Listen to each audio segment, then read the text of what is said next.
Kalaboso naman ng mga tauhan ng Haro PNP ang isang wanted person dahil sa paglibag sa Republic Act 7610 o ang Special Protection of Children Against Abuse, Exploitation and Discrimination Act sa Barangay Kaglawan, Haro, Leyte.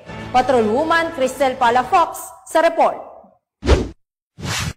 Naaresto ng motoridad ang isang lalaki na may kasong paglabag sa RA 7610 sa Barangay Kaglawan, Jaro, Leyte. Bandang alas 10:20 ng umaga nang maaresto ang akusado ng pinagsanib na pwersa ng matauhan ng Jaro Municipal Police Station at 8 OFIP Maneuver Company, Regional Mobile Force Company 8 sa bisa ng warrant of arrest para sa kasong RA 7610 o Special Protection of Children Against Abuse, Exploitation and Discrimination Act na walang inirekomendang piyansa. Ang nasabing akusado ay dinala sa Jaro Municipal Police Station para sa kaukulang dokumentasyon at tamang disposisyon. Patuloy na sinasagawa ng pambansang pulisya ang nagkakaisang layunin na huliin ang mga wanted persons upang mapanatiling ligtas at payapa ang komunidad sa anumang sulok ng bansa.